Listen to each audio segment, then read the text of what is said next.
Welcome back to the show, Chef. So what do you do when you're fried? You are crispy. It goes beyond just being in the weeds, and you can no longer just pedal faster. But you have to look at yourself in the mirror and wonder, like, when is shit going to change? Like, when am I going to get beyond this feeling of not being appreciated, or people beating me down for prices, or for the fact that no one actually gets what I do other than others who do the same as you? Well, that's why I decided to bring on Chef Chris Spear. Not only is he an accomplished chef with plenty of expertise in shifting his not only career trajectory, but the things that he actually does. He's got a successful podcast, Chefs Without Restaurants, that educate and illuminate the fact that it just so happens that the skill sets that we build up in the culinary and hospitality industry are at a premium in other industries. They want what we got, but it's sometimes not so clear to us what we're about and what we do and what we're really good at. That's why Chris is going to talk about his journey and about the shifts that he needed to make in order to create a life that was more about spending time with his family and being present to his young children than it was, selling himself to the next customer who was coming in off the street. I think you're going to get a lot out of this episode because there is a lot to divine, and he brings it. So if you're ready, then let's get to it. This is Chef Life Radio, and I'm your host, Chef Adam Lamb.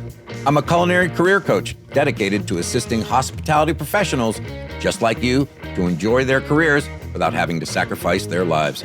Be sure and grab this episode's exclusive bonus content by becoming a sustaining member of the Chef Life Radio membership crew. Find out more at chefliferadio.com/support. The link is in the show notes. Now let's get to the good stuff. So we want to welcome to the show Chris Spears. Good morning, Chef. Good morning. Thanks for having me. Oh, it's my honor to have you. We've been kind of dancing around one another on the podcast charts for quite some time, and I'm really excited to be able to speak to you today, primarily about this idea of, well, let me back up a little bit. So it seems to me that there's an undercurrent that's occurring right now in the culinary industry where there's a lot of chefs, tenured, very well-to-do, very well credentialed chefs who are just completely fucking burnt out, man.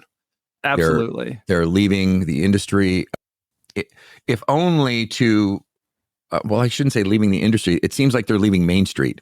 Like they're sick and tired of the grind of running a restaurant, and they're opting to do something that maybe fits a little bit more within their lifestyle, such as catering companies and stuff like that.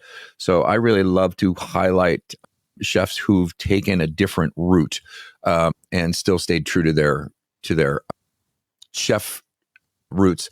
So why don't you kind of give me a background on where you've been, your career as a chef, and why you decided to transition into podcasting? Yeah. Well, I talk about how I've never ever worked in a restaurant, even though I've been in the food world for 31 years now.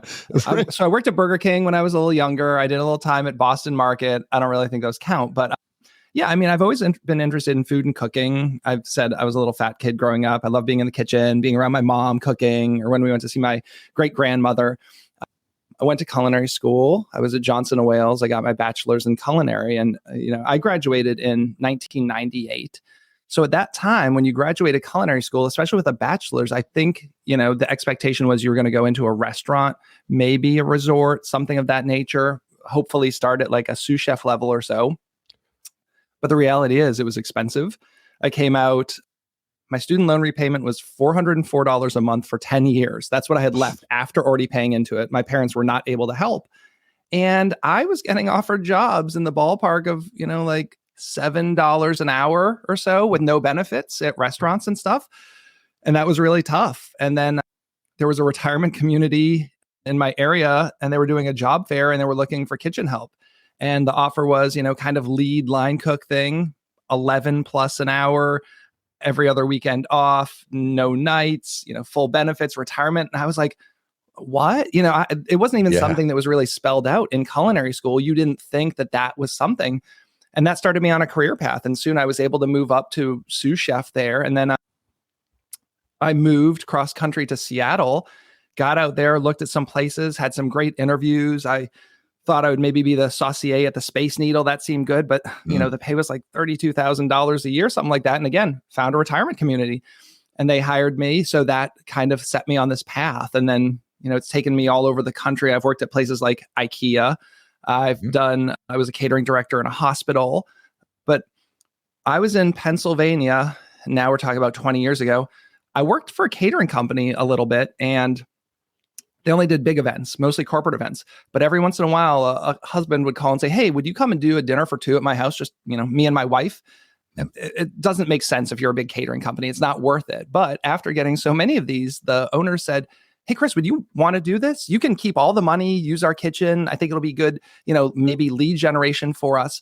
And I started doing that, which again, this was probably like 2005. Nobody was really doing that kind of stuff. And I said to my wife, "Is it crazy? Could I I don't know what I'd call it, but could you be a caterer cooking for maybe 2 to 20 people and have no overhead or very low overhead, right? Not have to have staff." And I just had that in the back of my mind. And then we moved down here to Maryland, where I'm now, took another job as an executive chef at a retirement community. But I wanted to figure out my exit strategy. And I was like, I'm in a great location. I'm in the Metro DC area. I'm like, I'm going to start looking at this personal chef thing.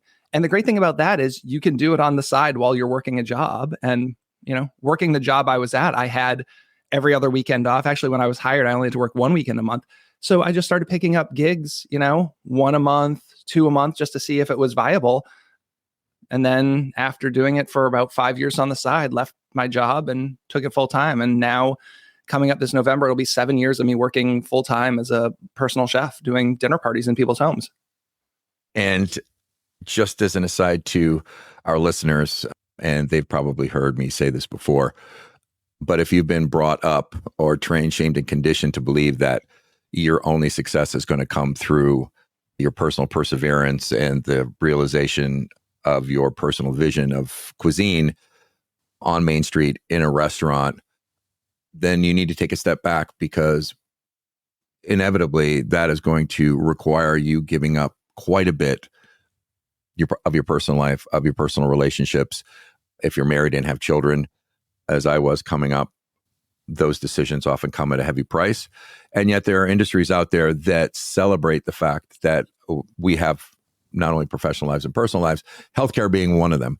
And currently there is an arms race amongst retirement communities, and they're hiring away some of the best hotel chefs in the world to run these communities, because after all, food is a huge focus with that. And Chris, did you perceive that energetically working in a retirement community was a little bit different than working in a regular restaurant? Yeah, a little bit. I mean, it depends on where you work. So the last place I was at, I was there for 10 years and we had 750 residents and we had 4 distinct dining venues on campus. Mm-hmm. So it was crazy. It was more like being a hotel chef where you're doing, you maybe have a restaurant, but also doing banquet and catering, but then times 2. So, I'm trying to manage 2 cafes that are open breakfast, lunch and dinner, but also 2 dining rooms that were high volume served. So it actually was, I'd put it kind of on par where I was at with kind of like a hotel / catering kitchen. But, I didn't see why we couldn't be doing the best stuff there. Yes, there are nursing homes, but we're talking about people who are retiring at 65, who are, taking world cruises and going to Vietnam and are interested in global cuisine. So I built a program and it took a good few years to get on its feet. But I mean, we had a vac machine, we had a circulator there. Mm-hmm. I had a whole butchering kit, including bone saws. And we were, breaking down heritage breed pigs, cooking pig's head, doing head to tail dinners. I built a cocktail program there. We were making vinegars in the back. I had a cage of ferments that we were doing. You can do interesting stuff. Right. It depends on your GM and, kind of obviously the customers. But I felt if I could build a program that people would want to come to, then it will just progressively get better, right? Because I wanted to get some young people in and say, yes, not only do we have the benefits of better pay, better benefits, but you're going to be able to learn stuff here that you could, that's on par with some of the best restaurants out there. And I think I did that.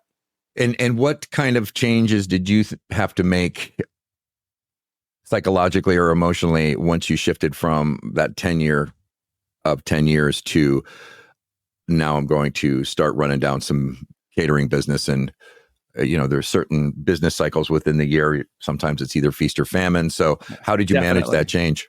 I think the big thing is the marketing and and customer acquisition, which is the scariest thing. I'm even going through it right now. 7 years in, this past month and a half was lean, and you're like, I need to get a little scrappy. I maybe need to do some guerrilla marketing, like hit the streets a little more, because you can get complacent. Right. The customers are coming in, and I was at a point where I was turning down customers because I was so busy. And then all of a sudden it drops off and you're like, oh, wow, I've had 2 months where like, I don't have business. Like, do I need to go back and get a real job, or what do I do to figure this out? Like, you always have to be ahead of it. And I think that's one of the things too, is you can't rest at all. There's no, with a restaurant, you're on a street. So even if you have slow times, like people are going to walk past you, they're going to see that you have a restaurant and hopefully stop in. I don't have a business like that. Mm-hmm. And figuring out market fit. I'm not a caterer. I'm not doing a 200-person wedding. I don't go to catering expos and stuff like that, but I'm also not a restaurant. So trying to explain what it is I do to people. I have lots of friends or acquaintances, and they say, yeah, someday, when I win the lottery, I'll hire you. And I think there's still the perception of that. It's like, my dinner started $100 a head. It's what's on par with going to a nice restaurant, but it's not like you need to be a millionaire to have me come cook for you. I mean, I can easily drop $100 at any restaurant.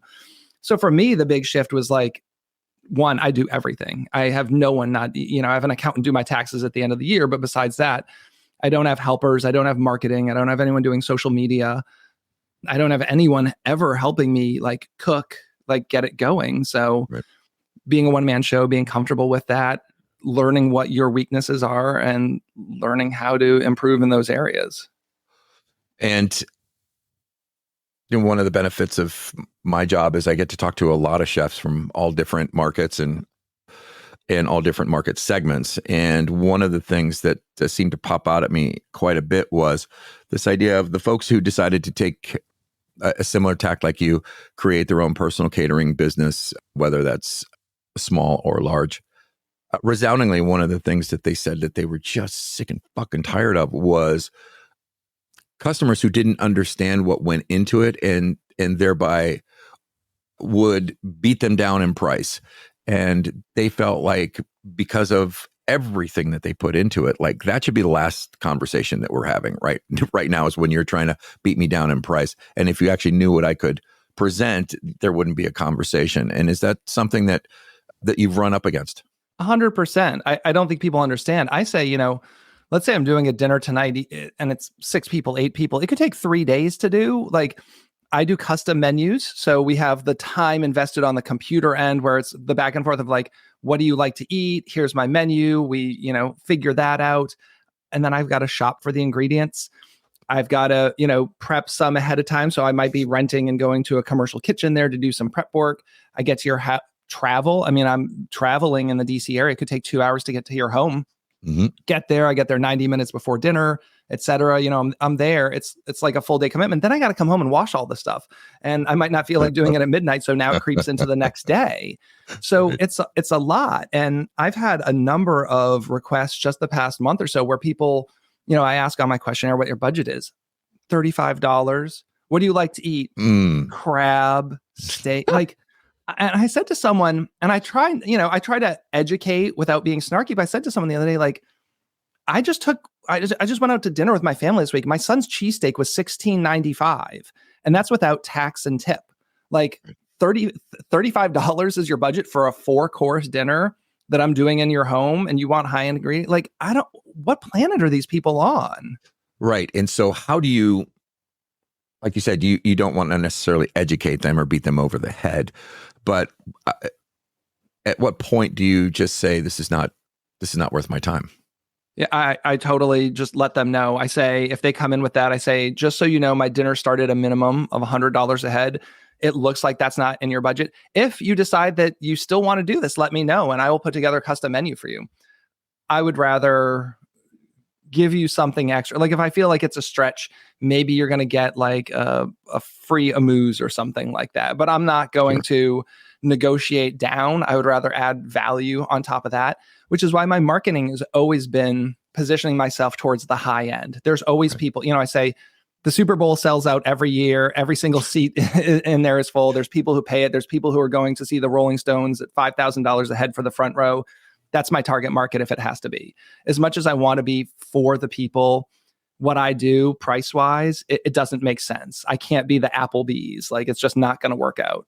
Right. And that positioning is so critical because from my understanding, even in down markets, Hermes, Coach, upscale luxury brands continue to do well because there are those folks who continue to do well and want quality product.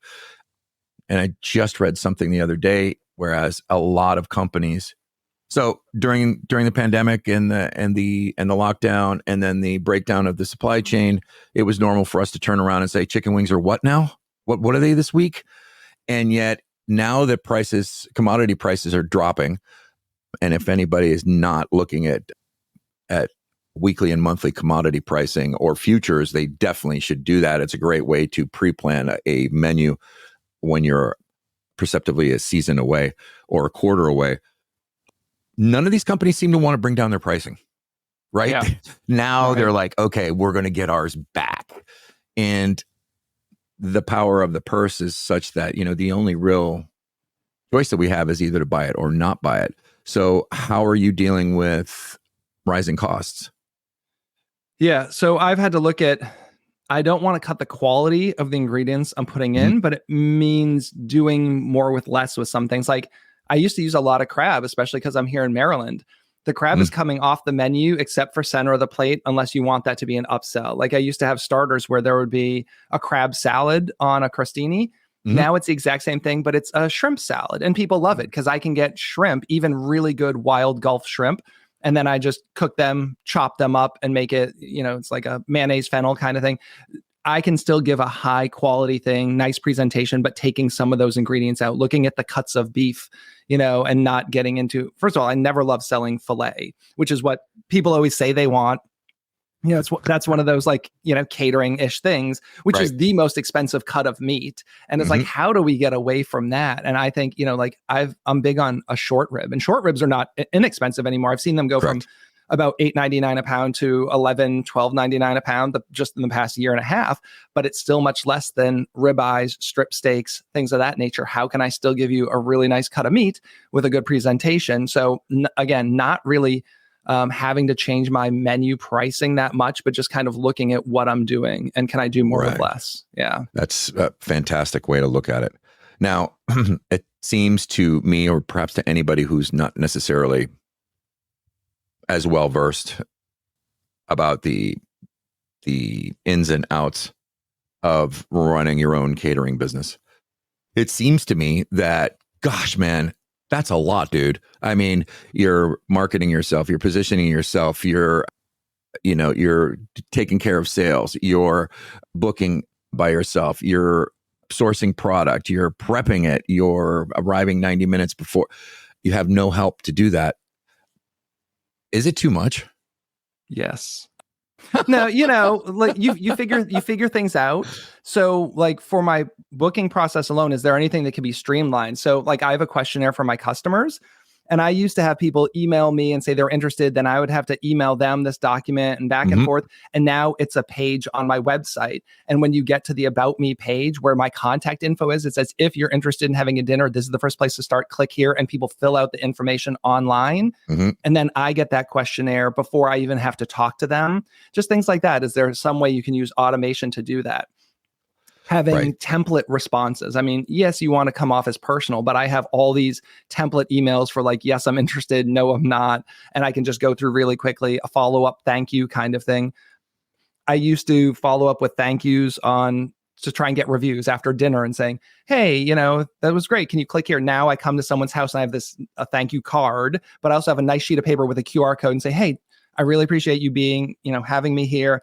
I would love a review if you're interested. Here's a sheet with my info. There's a QR code. If you just scan that, it goes right to my website and you can leave a review. Take one more email out of the mix. Like anything like that you can do to speed up your flow. I switched to using Instacart for a lot of my groceries. And I was really skeptical at first because it was like, what's the quality? Who's the people, picking this? But if you're at a restaurant, it's the same thing with Cisco, right? Like you order, Right. or your produce company, you order a case of corn, it comes in, it looks like garbage. That sucks, but you get a credit, you send it back, and you have to get more. When the pandemic started, one, I wasn't going into grocery stores, or I wanted to go as little as possible. And I just said, that's a cost of doing business. And if it's going to cost me 3% more to save, 2 to 3 hours a day, that's what I'm going to do. Sure. And I think you just have to make those concessions. I think a lot of us are hard-headed, it's like these people are like, oh, I go to every farm, and like, okay, that sounds great, but I'm not driving to like 8 different farms to get all my stuff. Like I'll go to the farmer's market and try and do one-stop shopping for that kind of stuff.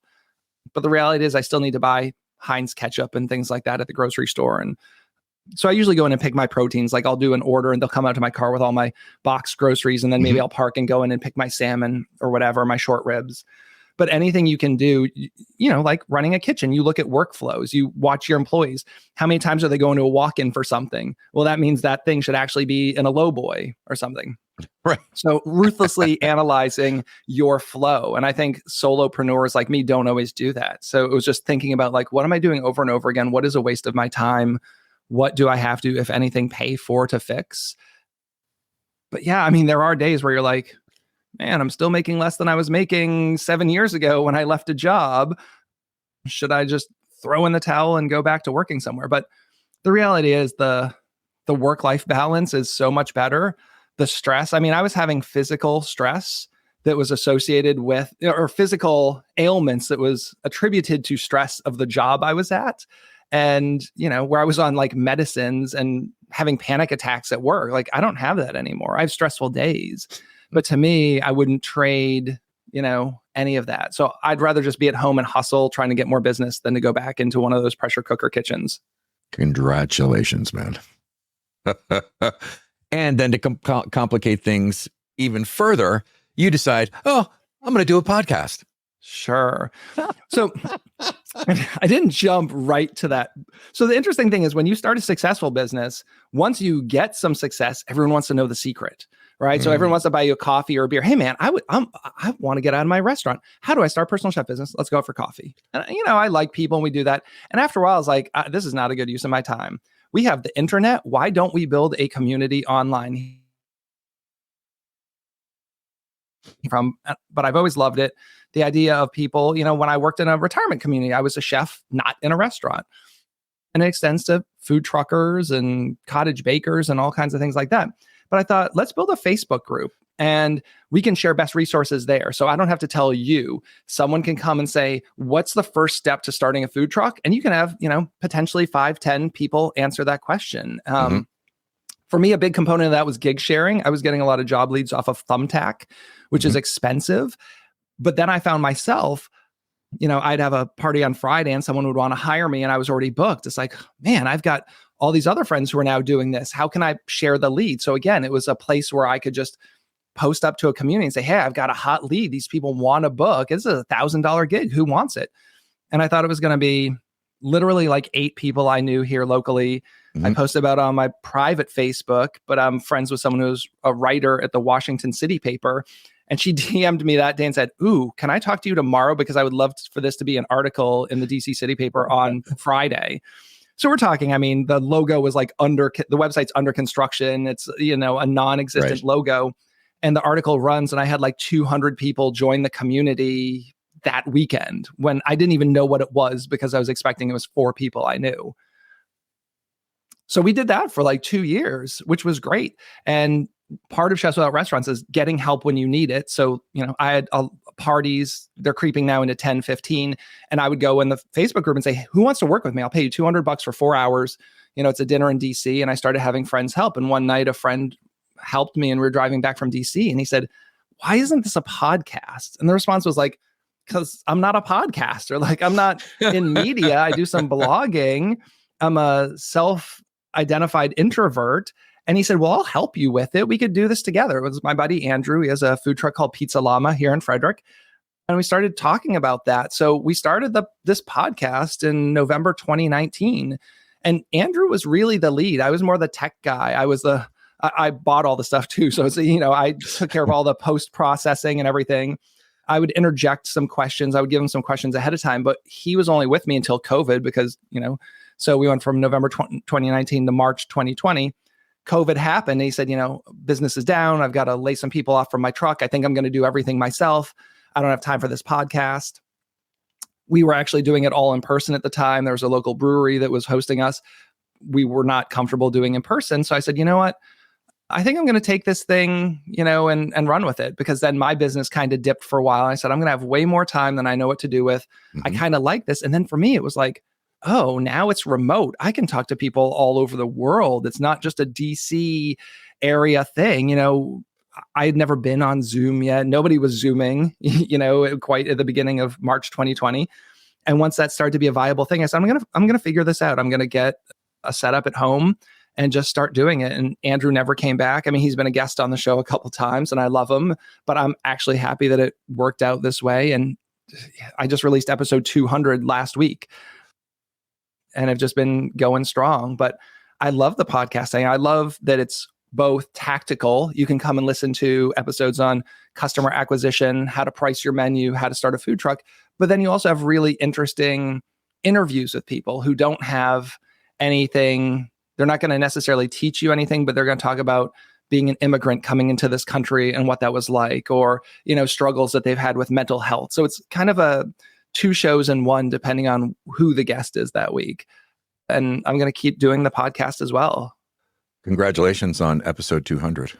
It's big. I try not to put too much stock in numbers and metrics and stuff, and you can get bogged down with that. But you do like to celebrate those wins and say, wow, that's a lot. When you look at the downloads and you're like, creeping up on 150,000 downloads. And, for some people, that's not a lot because they're up in the big numbers. But I think you have to stop and reflect and say, that's a lot of people who've listened to something you've talked. I was listening to a podcast the other day. I don't know if it was Gary Vee or Alex Hormozy or someone who said, it's like followers on Instagram. If you have 400, you feel kind of bad because you're like, that's not a lot of people. Like, everyone has these big audiences. He said, but if you were doing a live talk and 400 people came to show up and just to hear what you had to say, you'd be like, wow, this place is packed. I crammed 400 people in this room to hear me talk. And I think we're so trained to see these big followings and viral things and not really give ourselves credit for that's a lot of people who are interested in what you're sharing. Yeah. And there's also the theory of the 1,000 raving fans, right? Like, what do you actually need audience-wise size in order to become, take care of your costs and then maybe start making a little bit of money? Podcasting is not free, although the bar of entry has dropped dramatically. I remember in 2014 when I started Chef Life Radio, I had to teach myself WordPress and Blurberry. I mean, there was very little support. And now it's such that, with something like Anchor, Jensen Cummings started his podcast with his cell phone during the pandemic, parked outside of the gym with his, smelly towels hanging up over the windows. Crazy. And kudos to you. I mean, you're early adopter, really early adopter. Early adopter. And I jokingly say to my wife, I'm consistently about 7.5 minutes ahead of my time. Yeah. I was writing prolifically online in 2016 and 2017 about best practices for Foodable and a few other magazines, We Are Chefs, online rags. And I look back at some of that stuff and it's just as relevant today as it's ever been, because I think we consistently do not learn the lessons. No, well. It's a shame that we're still talking about the same stuff a decade later, right? Oh, I know. I mean, everybody wants to talk about labor and, oh my God, where are all the people who want to work? I remember echoing the same thing in the 90s and 2000s, so this idea that a lot of these problems are new is ridiculous. And a lot of the solutions have been out there for a long, long time. So if there's a listener out there who's just ragged out, man, and there's a lot of them, how would you suggest they start their pivot? And it could be to anything, but I mean, they know that what they've done up until now has not given them the results that they're looking for, and that might be spending more time with the family, making more money, having some autonomy, some transparency. How does someone go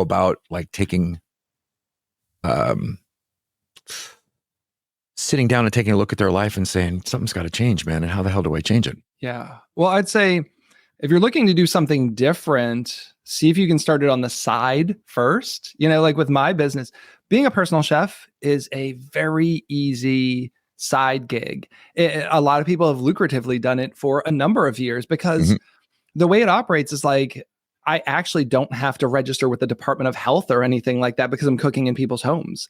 I'd say best things is like have your serve safe and have liability insurance. But other than that, like tomorrow you could go cook at your next door neighbor's house, find out your friends and family who are having celebrations, anniversary dinner, and just go do it and see if you even like that. And then kind of, plan your escape. If you want to be a graphic designer, start doing that at night on your weekends. Like, don't wait until you are fed up. Because I think we've all been there. We've had a job. Like if we're not looking to start a business, you have a job, you're super frustrated. And then you're like at the point where you need to quit, but like your resume isn't updated. You haven't done any networking. You haven't even looked what's out there. And then it's just like a recipe for disaster. I think even when things are good, you should be thinking about both in life and business. Like, what's my plan? What's my 1-year plan? What's my 5-year plan? What do I need to do? Where do I want to be with my friends and family? For me, it was like, also getting the stress under control. Again, like it was not a good situation I was in. As much as I enjoyed my job for a lot of things, there were a lot of things that were not good. It was kind of a toxic workplace. And I was kind of in a tough spot because I was like a middle manager. And people say, well, you're executive chef. You were the middle manager. It's like, yes, because I had a GM and I had a district manager and we were an account where I had a client. And, so I was like 5 rungs down. So I wasn't necessarily always in the inner circle. But then I also have, subordinates, chef de cuisine, sous chefs, line cooks, et cetera, who don't necessarily always trust me because I'm the guy who has to enforce some of the policies from above. And that's a tough spot to be in. And I empathize for anyone who's kind of in that position. But for me, it was just setting boundaries. It was like deciding that there were toxic people at work, and every day at lunch, I hated sitting around them and just eating my lunch outside, for me. And people are like, well, that's so weird and antisocial. I said, well, I can sit here and listen to you talk nonsense and make racist comments and whatever, or I can just sit outside in the woods because we were on like a kind of in like farmland. It's like, I would just rather every day do that. Doing guided meditation in my car before I went in every day, just for 10 minutes. I've got the Calm app and just sit in my car and close my eyes and listen to it and just kind of like center myself. And I know that's not for everyone, but doing that kind of stuff really changed my life. And then finding activities outside of work, I think is super important. I talk to people about this all the time. So many of us culinarians love it and they live it, hashtag chef life, whatever, hashtag true cooks. And then they have nothing. And you saw so much of that with the pandemic when people were then out of work and it was like they didn't know what to do. I have so many loves in life and so many things that I enjoy doing and making sure I carve out the time for that. And I think you have to set boundaries. These places, if you're an employee somewhere, they don't own you. And I think a lot of times you feel like you're being owned by them. And I'll say, I was working a ton of hours and before I had kids, it wasn't great for my wife, but I was like super accommodating. Saturday they'd call me. It's like, oh, someone called out. You're this chef. You have to be here. And you're like, yep. And then my mom died. Both my parents died in a year and they lived in Massachusetts. I spent a lot of the time traveling to, see my mom on her deathbed and take care of their stuff. I regretted the time that I didn't spend more time, that I felt like I couldn't be up there as long as I was. So, and then I come back and I caught some shit for being away so long from my job, whatever. So then a couple of years later, I have kids, I have twins, and I made a promise to myself and my wife that it was not going to be the same with my parents. I was not going to miss my children growing up. I was not going to miss those things. So I'm scheduled to work, this week. I'm off this weekend. And then they say, we need you to come on the weekend. I'm sorry, I can't do it. I've got something, like I'm already putting in 70 hours this week. I can't, because I knew they weren't going to fire me and they didn't have the ground to stand on. At that point, it wasn't that I gave up. There's a lot of talk about this, what is the quiet quitting or whatever. It wasn't like quiet quitting, if you've seen those articles this year. But I do feel like you get to the point where you say, listen, I'm here all the time. When I'm here, it's go. But there's boundaries. I am not going to answer my phone from my boss every time that I'm home. And just doing that. And it was what it was. And then I said, like, what's my exit plan? I got to get out of here. So, I think you got to take care of yourself, whatever it is, whether it's going to the gym, whether it's spending time with your family, whether it's, painting in your off time. just have something, and you can still love food. Cook at home, cook with your family, cook with your kids, but setting boundaries. I wish I'd set boundaries earlier on, because we learned so much about like, this is the chef life, right? Like my dad even told me when I was going to culinary school, you realize you're going to work every night and every weekend, and you're not going to see people. Like, that's what I was told at 18 years old. And then it's expected. I did not go to my grandfather's funeral because I was in culinary school, and at Johnson & Wales, every day you miss from lab, you lose 7 or 9 points off your grade. So you're starting with a 91 or a 93 or something like that. And I was just like, I need to do well in school. And I didn't go to my grandfather's funeral. Like, how fucked up is that? But that was just how it was. Like, that's what everyone was like. It's like, oh, I'm not going to skip class for this thing. And so having regrets from an early age, I decided, I hit 40 and I'm like, we're not doing this for the rest of my life. You bring up a really, really interesting topic, and one that I wish I was more aware of earlier in my career. And that's this idea of setting boundaries. I was trained, shamed, and conditioned to, suck it up, sunshine, and embrace the grind, because that's what it is. And so I realized that there was this lionization of overwork, even amongst each other, like as a culture amongst chefs, bragging to one another about, how many hours I've done this week and what, the challenges that I've had to overcome, as if it's necessary to sacrifice ourselves for our vision or our passion. And that's something that I brook against quite a bit. I also will argue with anybody, because there's this self-identification as chef, as who I am versus what I happen to do for a living. And you bring up some great points of missing some critically important milestones in your life that anybody in any other industry would have okay, bereavement leave, 10 days. See you later, man. Take care of that. And so this idea of creating boundaries. And I think since the millennials started entering the workforce and the Gen Zers, this has become more and more prominent, and has pissed a lot of old timers off, because they're like, well, fuck, I didn't get that. Well, the point is that we all wanted that. And it's just like when I came up in the industry, I looked around, I'm like, there's no fucking way I'm going to open up my mouth and look like an idiot, because it just wasn't available. And now it's almost like through the grace of these young people coming up in the industry going like, it doesn't have to be this way, that we're realizing like, you know what, you're absolutely right. It doesn't have to be that way. And how can I provide that opportunity for you, as well as embracing it in myself? And so this whole idea of setting clear boundaries also has to work in concert with a realization that you have core values and that some of them are non-negotiable. And that's kind of the bulk of my work in assisting chefs, is to really embrace that as a way moving forward, so that any choice that you make, if it's congruent with your core values, it's pretty much a gravy train, right? Because every day you're going to work and people are like-minded, and they're kind of wrapped around the same ideals. And so I want to kind of round back to this conversation about community, because I also realized that community, the only reason that people will join a community is because they embrace those shared core values. And so if you can't articulate what the shared value is, then it's really hard for people to go like, yeah, I really believe in that, man. You hope. And, and there's always going to be a couple spoilers. Yeah. And you don't want everything to be an echo chamber. I think, we've seen that a lot with political, landscape, where everything's getting so polarized and you're in one camp or another camp and there's no moderation. But, for me, the big thing is I talk about loneliness. I'm in charge of this big kitchen. I had 125 people directly reporting to me. Mm-hmm. You have the rapport. I had a lot of people I loved working with, and, hey man, taste this. Like, what do you think? And that flow, everyone knows that feeling of working on a line with someone, and you enjoy that. And then you quit. And the next day you're like, wow, this is quiet. My wife went to work, my kids go to school, and I'm here by myself, and I'm just working on some menus. And then you go to, the kitchen, and you're, making some food by yourself, listening to music or podcasts. And it's like, I wanted to have a community, not just to, be able to get gig leads from and learn stuff from, but just because I missed hanging out with people. I mean, how many times have you said like your best friends are the people you work with, because you spend so much time with them, especially in a kitchen environment?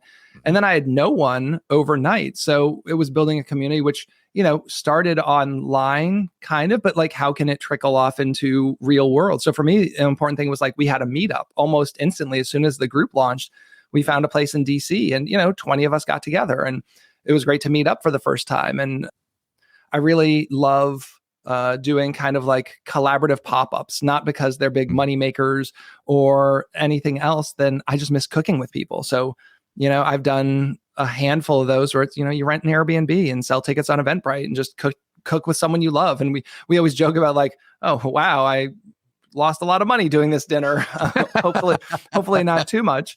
But, just because it's fun, but having people that you like and share ideas with, it's tough. I've got this Facebook community and I have to moderate everything before it posts. I don't let everyone just post everything. It takes a little more time, but things have gotten a little out of control as a community grows, because that's the hard thing. Again, I started super locally.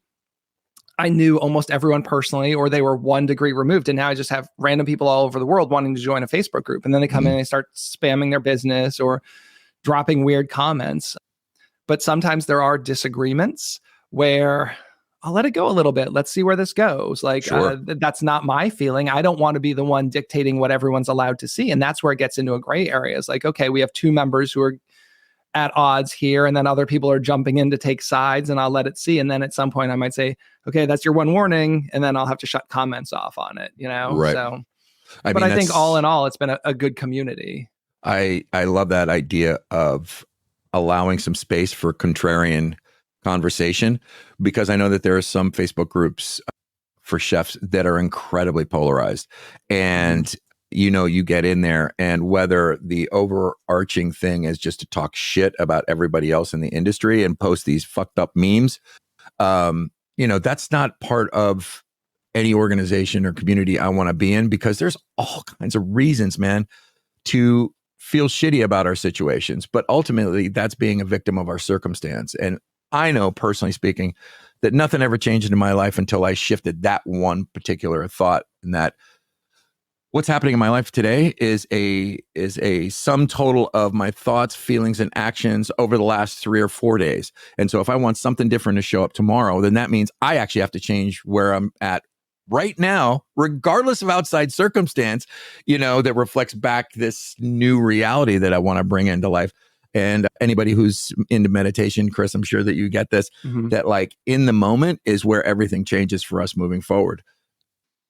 And I think with the internet, it's so easy to make snap judgments, comments. And I'll tell you, I remember one time there was a dish online and it looked kind of ridiculous and it was going around. I don't know that it was attributed to anyone, and it just didn't look great. It was kind of like kitschy or whatever. And I commented something on it. And what I didn't realize was it was actually from a really good friend of mine. And he was part of a charity dinner, and they were supposed to create dishes inspired by works of art.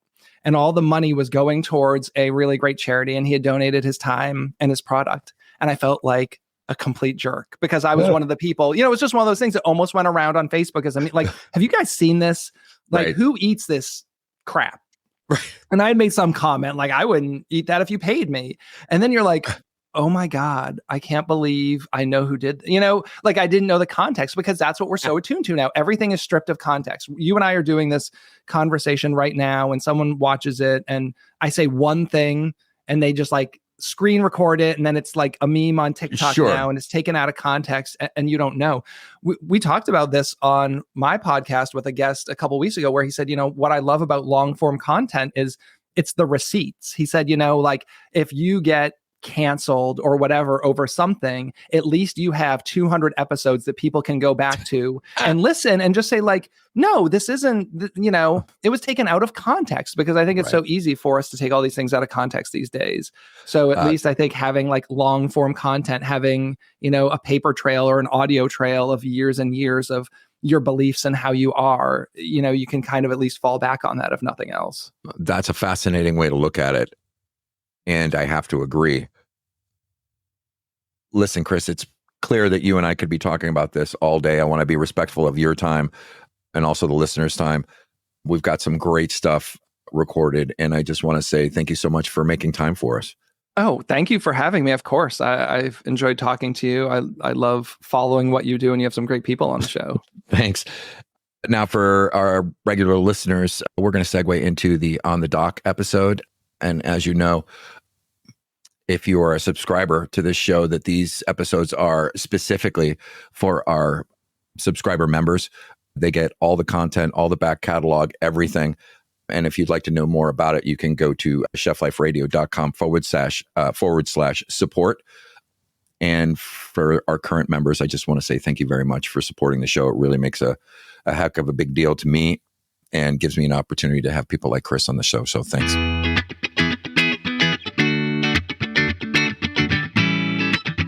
That's it for this episode of Chef Life Radio. If you enjoyed the episode and you want to hear more, then you're going to want to head over to chefliferadio.com / support to find out more about becoming a Chef Life Radio crew sustaining member and have access to On the Dock episodes, our full back catalog, and many more perks. Again, find out more at chefliferadio.com / support. And the link is in the show notes. Here at Chef Life Radio, we believe that working in a kitchen should be demanding. It just shouldn't have to be demeaning. It should be hard, it just doesn't have to be harsh. We believe that it's possible to have more solidarity and less suck-it-up sunshine, more compassion, less cutthroat island. We believe in more partnership and less put up or shut up, more family and less fuck you. Stand tall and frosty, brothers and sisters, but consider for a moment, for all the blood, sweat, and effort you put into what you do, at the end of the day, it's just some stuff on a plate. None of it really matters. It doesn't define you as a person or make you any more special or less than anyone else. It's just the dance that we're engaged in, so we might as well laugh and enjoy every bit of it.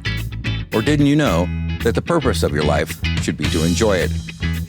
Like it, Hefe. I fucking love it. I'm humble. Goddamn Glory Foxwell don't live on now. Reach out to the show at facebook.com / Chef Life Radio, Twitter at Chef Life Radio, Instagram at Chef Life Radio. Visit the website at chefliferadio.com. Subscribe to the podcast at any of the major podcast directories. Please take a moment and give us a thumbs up and write a review. It really does help spread the news. Thanks for listening. Until the next episode, be well and do good.